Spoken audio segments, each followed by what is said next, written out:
Hi, welcome to Arsenal Match TV. My name is Tops, and today I'm going to be talking about the Champions League game, Basel 1, Arsenal 4. Now, before the game, Wenger made quite a few changes to the starting 11. We've seen the likes of Kieran Gibbs come in for Monreal at left back. Rob Holding actually made his Champions League debut at centre back. Ramsey and Granit Xhaka, who played against his old club, they were the midfield pivot, and Mesut Ozil, he was number 10, Alex Sanchez up front.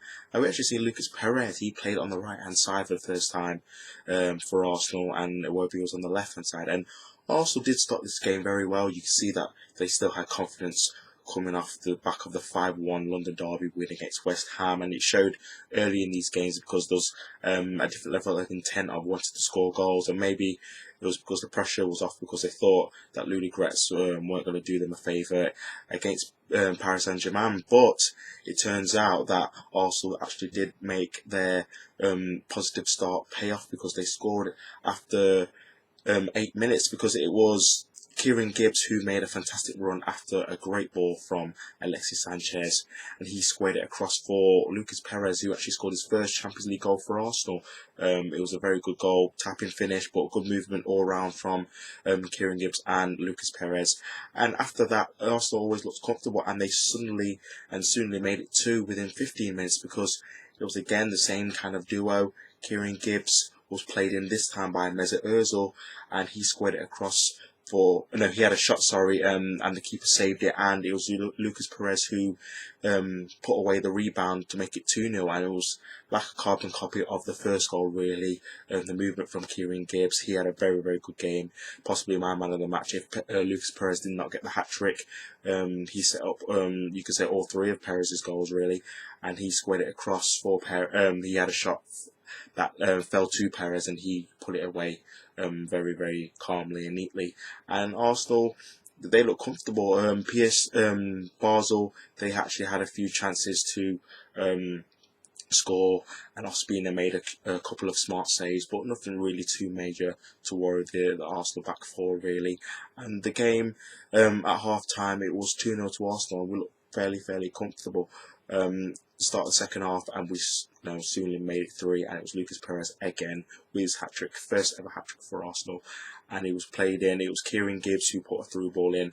I think Alexis Sanchez had a bit of a touch to it, and it fell to Lucas Perez, who hit it first time on his right foot, and it went into the bottom corner of the net for his hat-trick. And I'm very pleased for Lucas Perez, because he's come to the club, and it's been an up and down start, really. He's not really started many games, and he's been injured for 4 or 5 weeks as well, and he's only just come back. So it's not been the best of starts, you could say, for Lucas Perez. So getting this hat trick, especially in the Champions League, is going to do his confidence a world of good, and hopefully we can see him score some more goals in the Premier League. So it was a hat trick for Lucas Perez, and we suddenly after that made it 4-0, and it was very good football from Arsenal, some sublime stuff.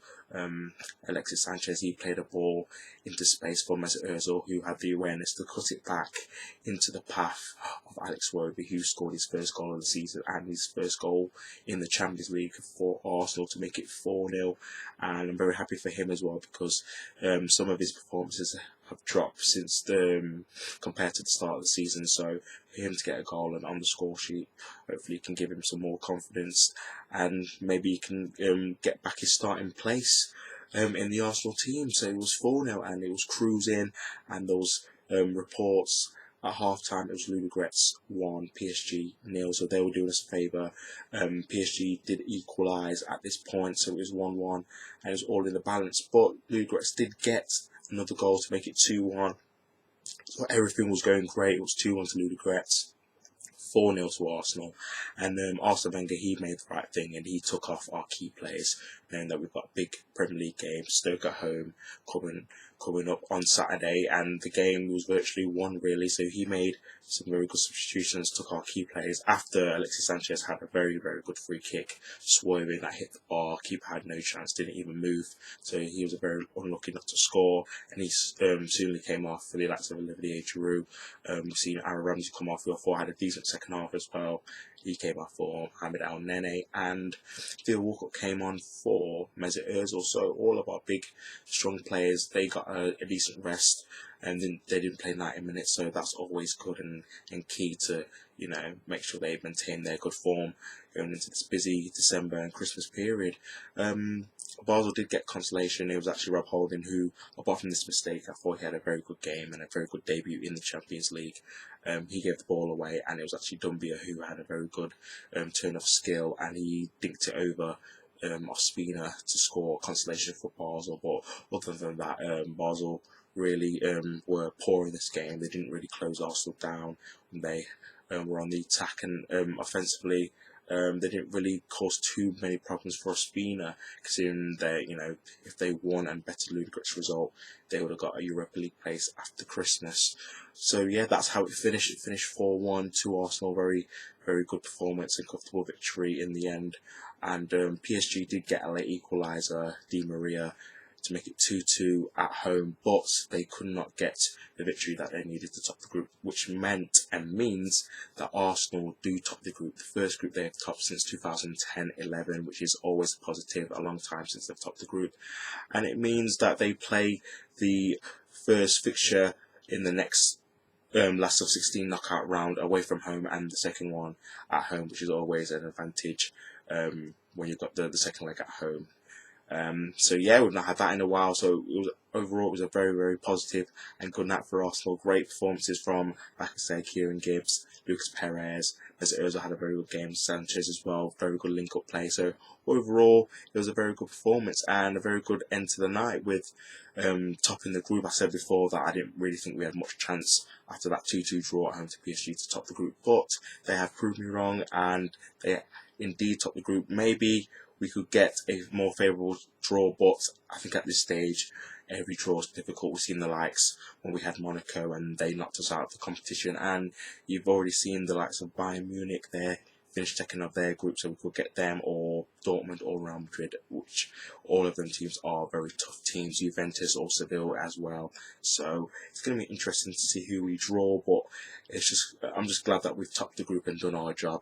And it's the first time we've topped the group unbeaten since 2005, so that's another interesting stat for you there.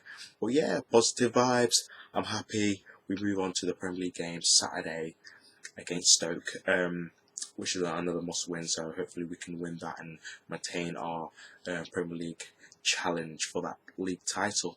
But yeah, that's been my Champions League review. Thank you for everyone for watching. If you've not subscribed, please, just click that button for me. I'll be doing a Stoke review at the weekend, so please watch out for that. But yeah, that's been my review. My name's Tops. Come on, you Arsenal.